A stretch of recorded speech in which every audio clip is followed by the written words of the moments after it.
En 1942, la bataille d'Angleterre avait laissé des cicatrices profondes sur le ciel britannique.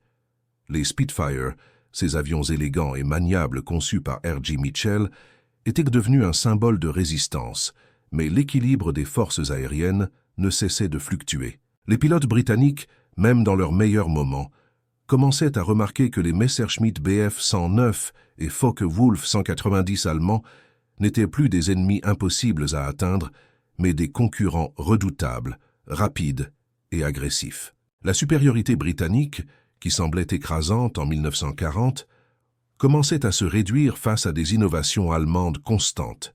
Les ingénieurs, les techniciens et les pilotes savaient que chaque avantage, même minime, pouvait faire la différence entre la vie et la mort, entre une victoire stratégique et une catastrophe aérienne. C'est dans ce contexte que l'idée d'Arthur Kingsley est née. Arthur n'était pas un nom célèbre, et personne ne se doutait qu'il allait transformer le cours des combats aériens. À 28 ans, cet ingénieur travaillait au Royal Aircraft Establishment à Southampton, un centre de recherche où l'on expérimentait les limites de la mécanique et de l'aérodynamique. Passionné de physique appliquée, il avait étudié la dynamique des hélices depuis ses années universitaires, fascinant par la manière dont de simples pales pouvaient transformer un moteur en une machine capable de dominer le ciel. Un jour, assis devant un tableau couvert de formules, Arthur eut une idée que beaucoup qualifieraient d'absurde. Et si, au lieu d'une seule hélice, un Spitfire pouvait en avoir deux, tournant en sens opposé sur le même moteur? Cette approche, connue aujourd'hui sous le nom d'hélice à contre-rotation, était loin d'être nouvelle sur le papier, mais personne n'avait encore osé la mettre en pratique sur un avion de chasse britannique. La logique était simple: réduire le couple moteur, améliorer la stabilité, augmenter la vitesse maximale et l'accélération, tout en gardant une maniabilité exceptionnelle. Mais les risques étaient énormes. Si une hélice se désynchronisait, ou si un engrenage cédait, l'avion pouvait se briser en plein ciel, tuant le pilote instantanément. Pourtant, malgré les avertissements et les moqueries de ses collègues, Kingsley était convaincu que l'idée pouvait fonctionner. Ses collègues ingénieurs secouèrent la tête à chaque réunion. « Pourquoi compliquer quelque chose qui fonctionne déjà parfaitement ?» disait-il. Certains suggéraient que cette lubie risquait de faire perdre des avions au lieu d'en sauver. Mais Arthur n'était pas du genre à se laisser arrêter par le scepticisme. Il savait que la différence entre une innovation et une folie résidait dans l'exécution. Avec une détermination tranquille, il se mit à travailler sur des prototypes à l'échelle, des modèles réduits, testant chaque configuration, chaque angle de pale, chaque matériau. Les premiers essais furent catastrophiques. Vibrations excessives, fissures dans les engrenages, hélices qui se détachaient presque. Les nuits passées à recalculer, à mesurer et à réinventer semblaient sans fin. Après des mois de travail acharné dans l'ombre des ateliers de Southampton, le prototype du Spitfire à double hélice était enfin prêt pour le premier vol d'essai. Les ingénieurs étaient nerveux, mais Arthur Kingsley gardait son calme. Il savait que chaque détail comptait. La synchronisation des hélices, la résistance des engrenages, la température du moteur, le centrage de l'avion, tout devait être parfait. Le jour du vol, un silence pesant régna sur la piste d'atterrissage. Tom Harrington, un pilote d'essai expérimenté de 34 ans, prit place dans le cockpit. Il avait vu des innovations arriver et disparaître, mais aucune ne lui avait inspiré une curiosité mêlée de scepticisme comme celle-ci. « Vous êtes sûr que ça va tenir ?» demanda Harrington, jetant un coup d'œil inquiet aux deux énormes hélices qui semblaient attendre de se mettre en mouvement. « Faites-moi confiance, Tom. Tout est calculé. Concentrez-vous sur le vol, pas sur ce que vous voyez, » répondit Kingsley, le ton calme mais ferme. Lorsque Tom mit les moteurs en marche, le grondement fut différent de tout ce qu'il avait entendu auparavant.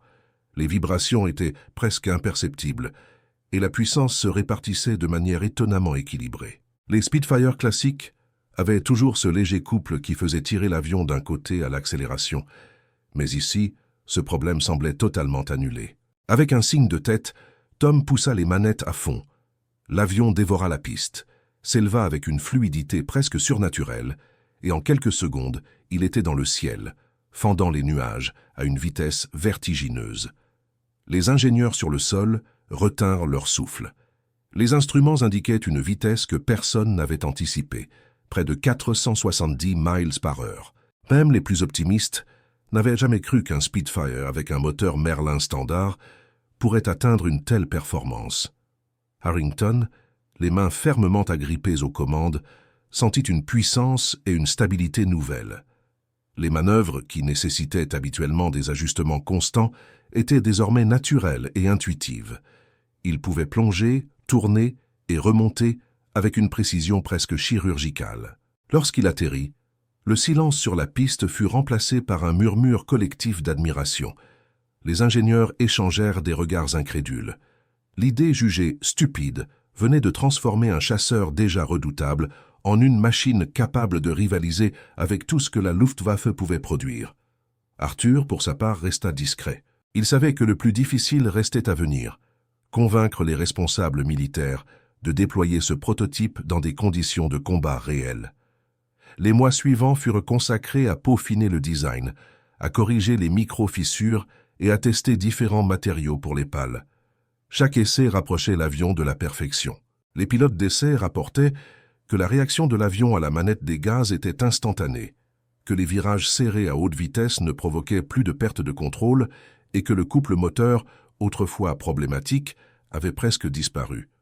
L'un des pilotes déclara même, après un vol d'entraînement, « C'est comme si l'avion lisait mes pensées. Je n'ai jamais ressenti une telle précision. » Lorsque les premiers Spitfire à double hélice furent envoyés sur le front, les résultats furent immédiats. Les pilotes britanniques rapportèrent une supériorité claire face aux Messerschmitt Bf-109.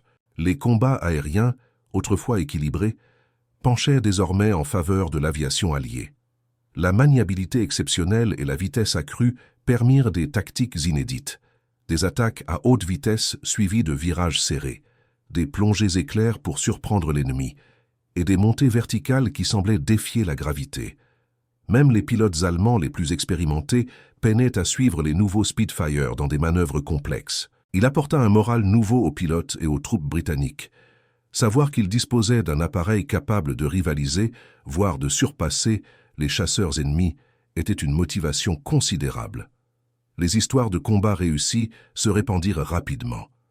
Un escadron rapporta qu'en une mission, la moitié des Messerschmitt attaquant un convoi furent détournés ou abattus sans perdre un seul Spitfire équipé de la double hélice. Attaquant un convoi furent détournés ou abattus sans perdre un seul Spitfire équipé de la double hélice. Ces récits circulaient avec prudence, mais ils suffisaient à renforcer l'idée que l'innovation de Kingsley avait changé la donne. À mesure que les Spitfire à double hélice entraient en service, les rapports des escadrons témoignaient d'une supériorité inattendue.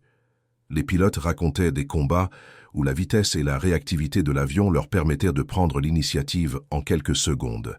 Un escadron basé près de Calais rapporta qu'un groupe de 6 Spitfire intercepta une formation de 17 Messerschmitt Bf-109.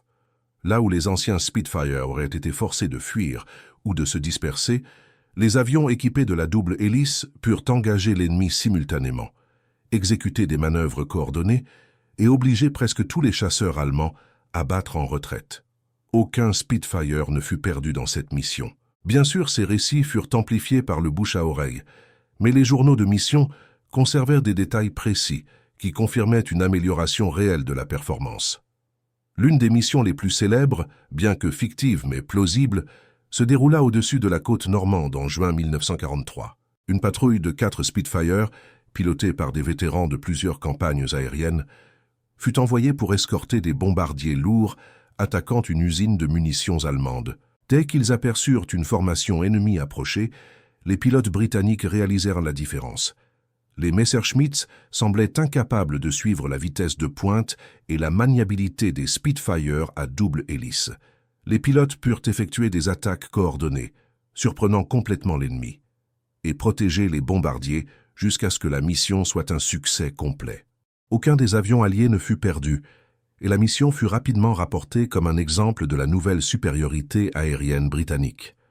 Mais au-delà des performances techniques et des victoires stratégiques, l'innovation de Kingsley eut un impact profond sur la perception des pilotes et des ingénieurs. Les jeunes recrues, impressionnés par les récits de missions réussies, voyaient désormais le Spitfire comme une extension de leur propre capacité. Les escadrons, autrefois préoccupés par le déséquilibre des forces, ressentaient une confiance nouvelle. Les pertes diminuèrent, non seulement parce que l'avion était plus performant, mais aussi parce que le moral des pilotes était renforcé. L'idée qu'un jeune ingénieur presque inconnu avait réussi à transformer un avion déjà légendaire en une machine presque imbattable circulait dans tous les ateliers et bases aériennes. Arthur Kingsley, cependant, resta fidèle à sa discrétion. Peu de gens connaissaient son nom, et encore moins comprenaient la complexité technique derrière l'hélice à double rotation. Pour le public, le Spitfire restait un symbole de courage et de supériorité. Mais pour ceux qui connaissaient l'histoire, il représentait également l'audace scientifique et l'innovation impensable. Kingsley passa les dernières années de la guerre à améliorer la conception, travaillant sur des variantes plus légères et encore plus performantes, toujours à l'ombre des projecteurs, conscient que chaque amélioration pouvait sauver des vies. À mesure que 1944 approchait, les pilotes britanniques commencèrent à considérer le Spitfire à double hélice comme un véritable monstre du ciel. Les Messerschmitts, pourtant redoutables, ne pouvaient rivaliser dans des combats prolongés à haute vitesse. Les tactiques alliées s'adaptèrent à cette nouvelle réalité, des patrouilles plus audacieuses, des escortes plus sûres et des attaques plus précises sur les lignes de ravitaillement ennemies. Les victoires aériennes s'accumulaient, mais ce n'était pas seulement la performance de l'avion qui comptait. C'était la confiance et la précision que cette machine offrait aux pilotes qui transformaient chaque mission en un succès potentiel.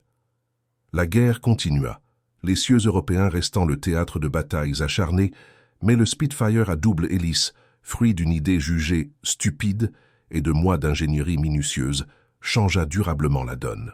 Il devint un symbole de ce que l'ingéniosité humaine peut accomplir même dans les moments les plus sombres. Un rappel que parfois, les idées les plus audacieuses et les plus risquées peuvent être celles qui sauvent le plus de vies. Et c'est là la leçon finale de cette histoire. L'innovation, la persévérance et la conviction dans ce qui semble impossible peuvent transformer la guerre, la technologie et même le destin d'une nation.